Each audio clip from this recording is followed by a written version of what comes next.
Assalamualaikum warahmatullahi wabarakatuh. Alhamdulillahi rabbil alamin. Wassalatu wassalamu ala asrafil anbiya'i wal mursalin Sayyidina Muhammadin wa ala alihi wa sahbihi ajma'in, amma ba'd. Faya ibadallah, ittaqullaha haqqa tuqatihi wa la tamutunna illa wa antum muslimun. Qala Allah Ta'ala fi kitabihil karim, a'udzu billahi minasy syaithanir rajim. Bismillahirrahmanirrahim. Qul huwallahu ahad, Allahus samad. Lam yalid wa lam yulad wa lam yakul lahu kufuwan ahad. Al-ayah. Shadaqallahul azim. Wa sadaqa rasuluhu nabiyul karim. Wa nahnu ala dzalika minasyahidin wasyakirin walhamdulillahi rabbil alamin. Baiklah murid-muridku yang Bapak cintai dan Bapak banggakan, kembali lagi di kalau disebut acara sepi banget ya. Ya, kita bertemu kembali ya di udara. Ya, bilang aja di udara lah. Kita kan sinyal ini disebarkan lewat udara ya. Sinyal internet apa itu ya sama aja, semua lewat udara begitu ya. Dan semoga anak-anakku sekalian berada dalam lindungan Allah Subhanahu wa taala, diberi rezeki yang berlimpah dan berkah yang berguna untuk menunjang pengabdiannya kepada Allah Subhanahu wa taala. Baiklah anak-anakku sekalian, murid-muridku yang Bapak banggakan, pada malam hari ini atau ya pada waktu kalian menyimak video dari Bapak ingin membahas satu perkara ya.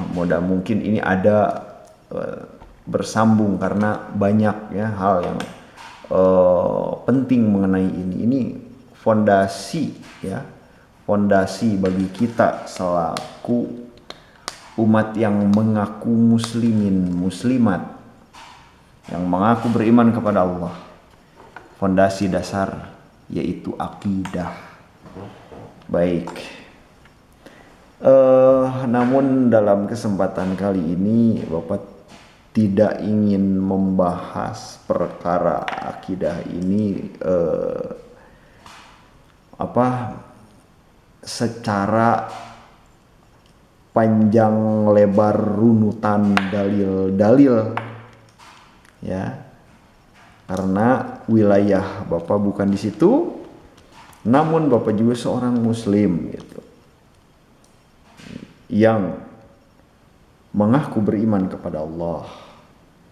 Ya haruslah sedikit banyaknya faham. Bapak akan menjelaskan dari sisi kacamata awam ya, sisi kacamata awam, dari sisi akliyah. Kalau kalian mau menyimak dari sisi nakliyah atau dalil-dalil ayat Quran, hadis, banyak asatiz ahlus sunnah wal jamaah yang terpercaya, yang bisa memberikan informasi valid. Nah, di sini Bapak hanya ingin mengajak kalian semua berpikir ya, menggunakan akal yang sehat. Karena Allah Subhanahu wa taala telah berulang-ulang kali di dalam Al-Qur'anul Karim memaparkan afala ta'qilun. Apakah kalian tidak berpikir?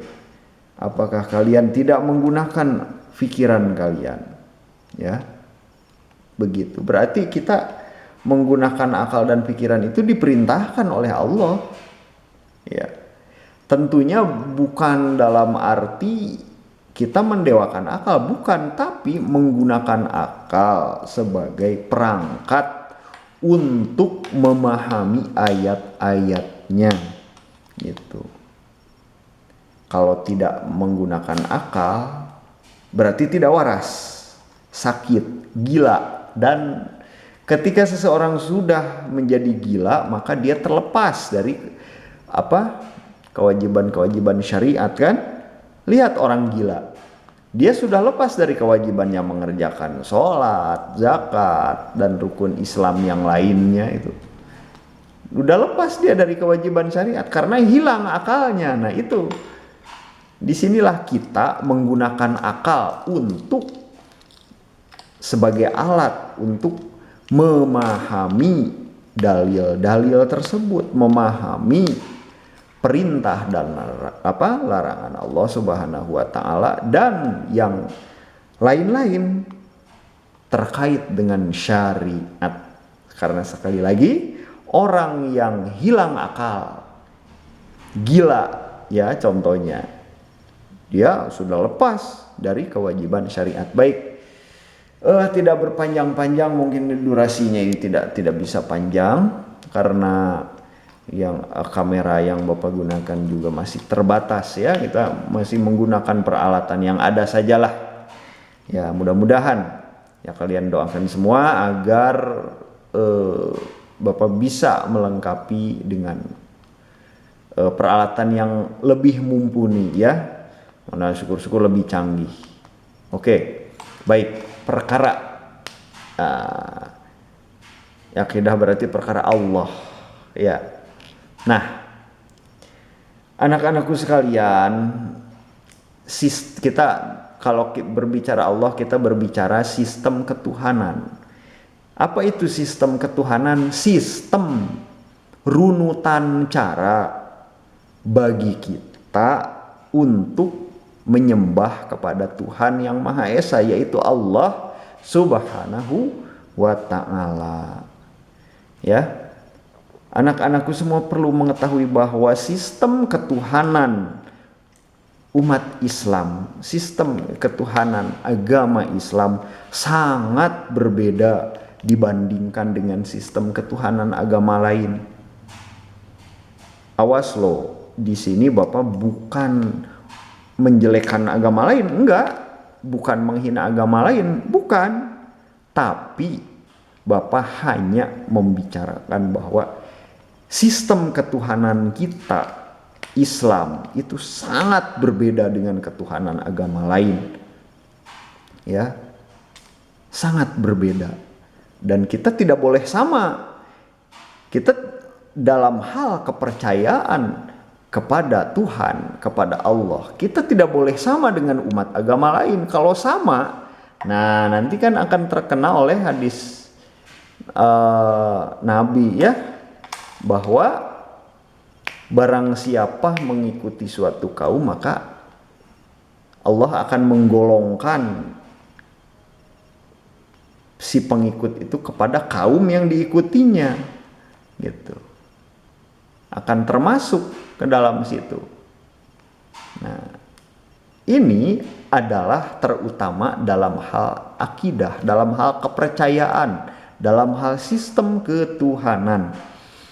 Keimanan artinya keimanan kita nggak boleh ngikut-ngikut keimanan orang lain gitu. Biarin aja orang lain dengan keimanannya dia. Kalau dia percaya mau nyembah anu, biarin. Nggak boleh kita ganggu. Silahkan aja gitu. Selama dia tidak mengganggu kita, apalagi secara fisik, kita nggak boleh mengganggu dia.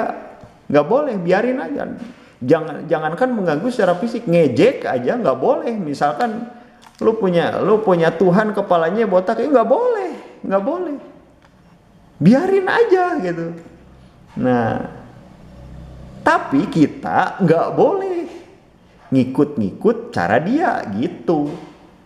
Nah, sekarang gimana ya perkara sistem ketuhanan kita? Ya, kita bicarakan dari zat atau pribadi dari yang kita sembah. Siapa? Allah Subhanahu wa ta'ala. Nah, kita harus mengenal Allah dulu. Nah, oke, sebelum kita lanjut, Bapak perlu menegaskan satu penerangan bahwa Allah Subhanahu wa ta'ala menjelaskan karakteristik pribadi yang ada padanya, yang melekat padanya dalam 2 ayat, yaitu surat ke-42 Asy-Syura ayat 11 yang berbunyi laisa kamitslihi syai', laisa kamitslihi syai', tidak ada satupun yang serupa dengan dia. Lalu dibicarakan juga oleh Allah dalam ayat berikutnya, yaitu surat Al-Ikhlas ayat 4, walam yakul lahu kufuwan ahad, tidak ada satupun yang sebanding, tidak ada satupun yang setara, tidak ada satupun yang sama dengan dia. Itu berbicara tentang sistem ketuhanan Islam. Nah, kita harus paham karakteristik pribadi dari yang kita sembah, yaitu Allah Subhanahu wa taala. Karakteristik Allah Subhanahu wa taala berdasarkan 2 ayat tadi, yaitu tidak ada yang menyerupainya dan tidak ada yang sebanding dengannya. Tuh, tidak ada yang serupa, ya, mirip gitu. Nggak ada. Berarti berbeda dari segala segi, dan tidak ada yang sebanding dengan dia. Berarti jelas Allah itu berbeda dari ciptaannya. Makanya kalau kalian hafal sifat 20, wujud, qidam, baqa, mukhalafatul lil hawadisi dan seterusnya, itu salah satu sifat wajib bagi Allah adalah mukhalafatul lil hawadis, berbeda dari makhluknya, yaitu berdasarkan 2 ayat tadi, laisa kamitslihi syai', tidak ada satupun yang serupa dengan dia, walam yakul lahu kufuwan ahad, tidak ada satupun yang sebanding dengan dia. Itu. Nah, karena itulah, ya, Allah Subhanahu wa taala adalah zat yang disebut sebagai, istilahnya adalah transenden. Transenden itu apa? Transenden itu adalah zat yang tidak bisa digambarkan, tidak bisa dibayangkan, apalagi dikhayalkan. Itu sangat tidak bisa, ya. Nah, dan dalam arti pula bahwa Allah Subhanahu wa taala itu bukanlah wujud suatu barang, bukanlah wujud suatu benda, bukanlah wujud suatu material. Ya. Kalau kalian mempelajari IPA, kalian akan menemukan tentang materi. Apa itu materi? Ya. Sesuatu yang mempunyai massa dan menempati ruang. Ya, itu materi. Materialistik berarti bisa digambarkan, bisa dihayalkan, dan bisa diumpamakan dengan apapun. Tapi Allah Subhanahu wa taala adalah zat yang tidak serupa dengan apapun, tidak sama dengan apapun, maka tidak bisa diumpamakan seperti apa, tidak bisa dikatakan bagaimana itunya, ininya, ya, nggak bisa. Termasuk tidak bisa dikatakan di mana, nggak bisa, ya, nggak bisa dikatakan di mana. Karena sesuatu yang bisa dikatakan di mana, bagaimana, itu adalah sesuatu yang bersifat materialistik, yang mempunyai wujud berupa bentuk, berupa ukuran, berupa kedalaman, ya, punya dimensi. Nah, itu dia dimensi. Dimensi itu yang tadi, bentuk, rupa, ya, ukuran, kedalaman, tinggi, besar, gitu kan, dan lain sebagainya. Mempunyai ukuran-ukuran dan bahkan ukurannya itu bisa pasti. Nah, karena itu Allah Subhanahu wa taala bukan seperti yang demikian itu. Dia adalah zat yang tidak ada yang menyerupai dan tidak ada yang menyamai.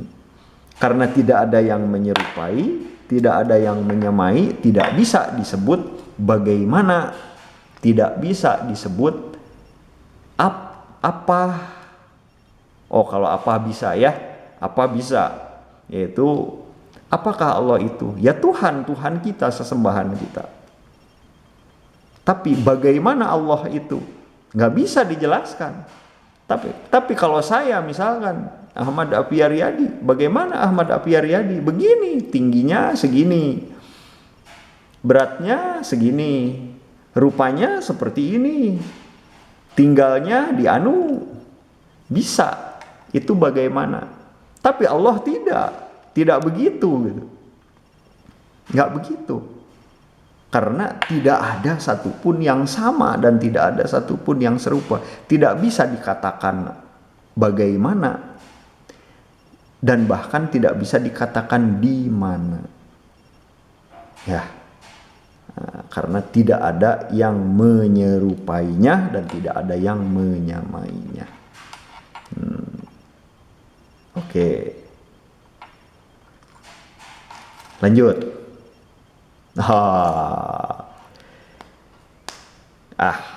Jangan di sini, nanti kepanjangan ya. Kita akan lanjutkan di serial yang berikutnya. Lalu bagaimana dong kita memahami Allah? Nah, nantikan video yang selanjutnya.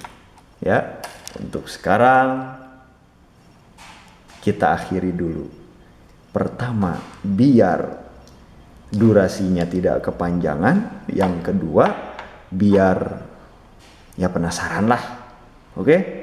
Biar kalian mau menonton lagi. Baik, terima kasih. Billahi taufiq wal hidayah. Assalamualaikum warahmatullahi wabarakatuh.